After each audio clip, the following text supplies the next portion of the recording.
안녕하십니까. 오늘 김용환의 시사 나침반에 초대받은 손님은 충북 영동에 있는 노근리 평화재단 정구도 이사장님이십니다. 이사장님 안녕하십니까. 반갑습니다. 네. 오늘은 저 혼자 온 게 아니고요. 그 유명한 매학리의 전 세계적 반미투사 전만규 위원장님과 함께 왔거든요. 전만규 위원장님 소개합니다. 예, 반갑습니다.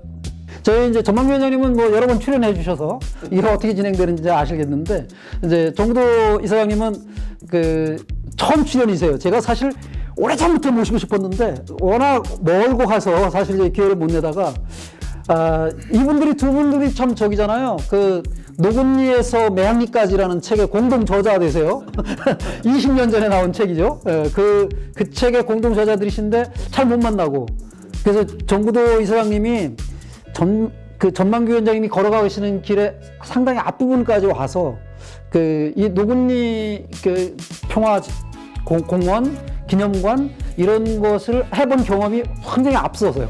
그래서 제가 이제 양쪽 다 이렇게 인터뷰도 하고 해보면서 매학리에도 노근리에서 배울 점이 굉장히 많겠다. 그동안 어려웠던 점들 이런 것들을 좀 정구도 이사님한테 하소연도 좀 하고 질문도 좀 하고 해서 노근리도 민들레 홀씨처럼 매학리까지 막 퍼져나가기도 하고 이미 전 세계로 퍼져나가 있지만 그 힘을 좀 매학리 분들이 받았으면 좋겠다. 이런 생각을 가지고 이제 맨 처음 찾아뵙자고 말씀을 드렸고요. 예, 미군들이 54년 동안 폭격 연습을 하면서 사용했던 그 공간을 폐쇄시킨 그 공간을 우리 이제 매학리 주민들이 어떤 매학리 주민들의 지난한 그 역사를 기록하고 또 경제적 회복을 이루는 그런 공간, 그리고 어떤 반전 평화에 대한 지구인들의 갈망이 담겨진 그런 소망의 공간, 또 이제 미래 세대에게는 반전 평화에 대한 그런 교육적인 공간, 또 우리 수도권 시민들의 쉼터가 되는 그런 공간, 그리고 이게 어떤 반전 평화의 상징적인 물론 노근리 평화공원과 함께 반전 평화에 대한 상징적인 그런 메카로 이렇게 자리 잡았으면 하는 그런 간절함에, 그래서 이제 우리 매학리 지금 평화공원 조성 사업을 거의 이제 완료 단계에 이렇게 이제 가고 있습니다만, 평화공원을 어떻게 하면 좀 제대로 조성을 해서 많은 사람들이 찾아서 이 평화에 대한 소중함 이런 거를 좀 일깨우고 할 수 있는 그런 공간이 됐으면 하는 거거든요. 그래서 이제 거기에 대해서 우리 매학리 평화공원 조성 사업 이전에 이 노근리 평화공원을 조성하는 그 과정이라든가, 또 이후에 이 공원을 완성해서 관리 운영을 하는 그런 과정, 이런 것들이 좀 궁금해서 그런 것들 좀 배워서 매학리 평화공원에 좀 이렇게 좀 접목시키고 싶거든요. 네. 포괄적인 질문을 일단 해주셨는데, 그렇죠. 그거는 포괄적인 답변 하나 하는 것으로. 네. 우선 답변 이전에 이제 구체적인 답변을 하기 전에 공통 분모라고 할까요? 미군에 의해서 야기된 하나는 인명 살상, 또 하나는 생활권의 침해.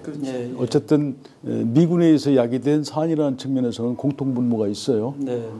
근데 이제 지금 염두에 둬야 될 것이, 대한민국의 안보가 사실은 상당 부분 미국에 의해서 사실 보호받고 있거나 도움을 받는 게 현실이잖아요. 한미 동맹이라는 이름 하에서. 한국 전쟁 때에도 북한군이 남침했을 때 아주 위기에 처했을 때 결국은 유엔군의 이름이라고 하지만 대부분이 미군의 참전으로 인해서 사실 대한민국이 자유를 지킬 수 있었고 공산화를 막을 수 있었고, 그 뒤에 전후에 복구 사업의 상당 부분을 미군이 지원해줘서 현재의 번영과 풍요를 노리는 것도 사실이거든요. 그래서 미군이 많이 도와줬죠, 미국이. 이제 그런 것은 또 고마울 건 고마워야 되지만 매양리에서 일이 벌어졌던, 노구니에서 학살 사건이 벌어졌던 잘못한 거에 대해서 지적하는 것이 반미라고 이념적으로 재단되거나 비난받아야 되느냐 하는 부분에 대해서는 이제 우리 시민사회도 성숙해졌고 그래서 그 부분은 이제 극복해야 될 과제다. 우리의 자화상일 수도 있어요. 사실은 노구니 사건에 대해서 국제적으로 담론을 만들고 국제적으로 인권 침해 사건으로 자리매김해 준 것은 한국의 언론이 아니었고 가해국인 미국의 AP, 뉴욕타임스, 워싱턴 포스트, CNN, 미국의 유력한 방송들이 나서서 노구니 문제를 조명해 줬지 않습니까? 그렇다면 이게 정당하다는 거예요. 그분들이 인권 침해 사건이라고 봤기 때문에 했는데 그걸 한국 사회가 아직도 노구니 문제하면 반미 이런 개념으로 이념적으로 아직도 판단하고 있다면 그것은 이제 그 시각은 교정돼야 된다. 더군다나 노구니 사건 가지고 보도했던 AP의 찰스 헨리 등 그 취재팀은 세계적으로 가장 권위 있는 어떻게 보면 언론의 노벨상이나 다름없는 휴리조상을 받았어요. 그리고 노구니 사건에 대해서는 이미 AP 보도 이후에 한미 양국 정부가 1년 3개월 동안 진상조사를 했어요. 50년 전이었어요, 그 당에. 사건 발생 50년인데 한미 양국 대통령이 정상들이 과거사 문제지만 진상조사를 지시했고 그리고 1년 3개월의 진상조사 끝에 미국 클린턴 대통령이 유감 표명을 했어요. 성명서를 발표했어요. 그 미국이 잘못했다고 자국이 미국의 가해국의 대통령이 인정한 사건을 아직도 한국의 일부 국민들이 반미리 친밀 이런 이념적 색깔로 그것을 재단하는 것은 잘못된 판단이다라는 얘기 생각하고 그런 측면에서 매양리 문제도 거기에 분명히 50년 가까이 매양리 사격장을 썼어요. 그래 거기서 많은 사람들이 소음 54년 동안 거기에 살던 주민들이 극심한 소음 공해에 시달렸고 거기에 수많은 탄피와 환경 오염이 있었지 않습니까? 거기서 얼마든지 어로 작업을 하고 먹고 살 수 있는 생활권이 침해받았을 겁니다. 그럼 그런 거에 대해서 이미 그런 부분은 피해자들이 목소리를 높여서 해결해 달라고 해소해 달라고 하기 이전에 화성에 사는 정치인들이 하다못해 시민운동가들이 또 그 시민운동가들이 얘기한 것을 받아서 시의원, 시장, 국회의원 이런 분들이 도에서 경기도에서 다 그것을 나서서 해소에도 불구하고 노구니나 매양리가 하는 공통점은 피해자들이 수십 년 동안 거기에 대해서 문제 제기를 해서 피해자 중심으로 이 문제를 해결해 왔다는 것은 우리의 부끄러운 자아상이에요. 우리의 부끄러운 자아상이고 이제는 노구니 평화원도 마찬가지지만 아까 반전 평화를 강조하시는데 이제 한국도 경제적으로 10위권의 대국이 됐고요. 인구도 한국 적은 나라 아닙니다. 큰 나라예요.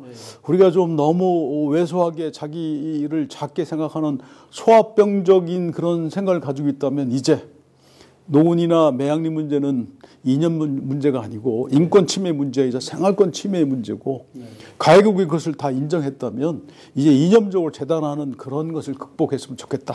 초월했으면 좋겠다. 그리고 이제는 피해자 중심의 활동을 이어받아서 시민사회가 정치권이 행정부가 지방자치단체가 이것을 존중해주고 오히려 잘 기려주는 사업으로 가는 것이 너무나 당연하고 온당하다라는 말씀 드리고 싶어요.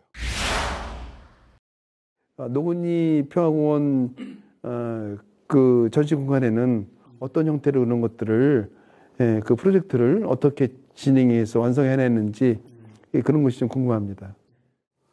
그 노구니 평화기념관 같은 경우에는 제가 그 전시관을 구성함에 있어서 자료 수집을 제일 중요하게 여겼어요.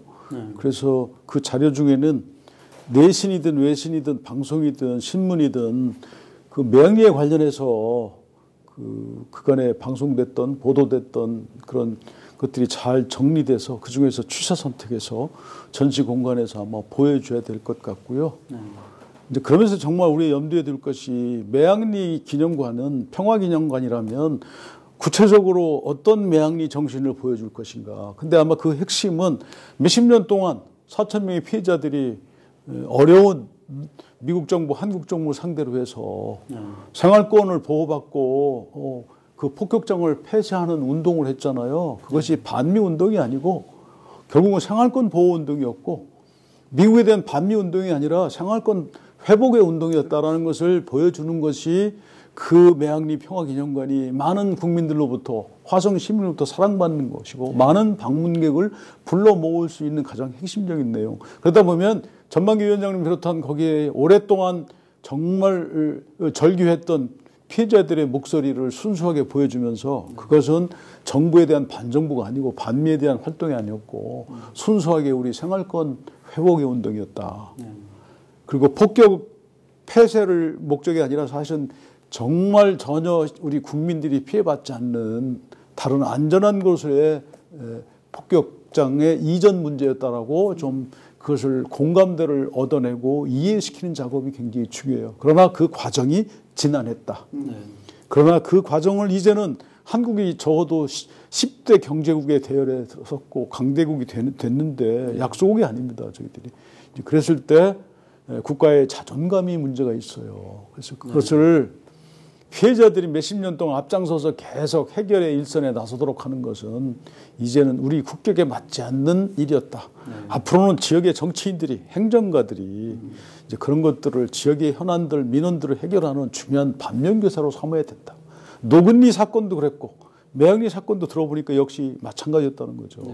그래서 거기가 이제는 우선은 화성 시민의 평화교육의 현장으로 자리매김해야 돼요. 그러려면 잘하셨어요. 전 세계적으로 유명한 설계자, 건축 설계자가 설계한 건 아주 잘하셨는데 그 설계보다 더 중요한 거는 건축물보다는 그 안에 전시물 이것을 잘 수집하고 전시하는 매우 중요한 일이 기다리고 있다. 건축물보다 더 중요한 게 안에 전시 공간을 어떻게 마련하고 전시 공간을 어떻게 꾸밀 거냐. 이 문제를 노근이 사건 같이 이런 평화기념관 같이 이미 경험한 경험자들 그다음에 박물관 전시 일을 해본 전문가들 뭐 이런 분들이 같이 피해자들하고 머리를 맞대서 중지를 모으고 그래서 전문성을 배가한 품격 있는 전시 공간으로 만들어졌으면 좋겠습니다. 그렇게 되기를 소망하고 그렇게 잘 될 걸로 기대하고 싶습니다. 네, 정구도 이사장님이 많은 그 지혜를 좀 전수해 주셔야 될 것 같아요. 나중에 아직은 뭐 그런 게 안 꾸려졌지만 뭐 자문위원회, 지도위원회 뭐 이런 게 생기게 되면 꼭 좀 모셔서 이 많은 경험을 좀 전수 받으시는 게 어떨까? 화성시 공무원들하고도 잘 상의해서 그런 기구를 꾸릴 때 꼭 모셔서 좀 고견을 들었으면 좋겠습니다. 뭐 미륵이나마 혹시 거둘 부분이 있으면 제가 같이 거들도록 하겠고요. 적어도 평화기념관을 표방하기 때문에 아마 상당히 중요한 공통 분모가 있고 노건이 평화기념관이 걸어온 길들이 아마 중요한 하나의 선례로 작용할 부분이 있을 거는 같아요. 자, 시청해주신 여러분께 감사드립니다. 고맙습니다.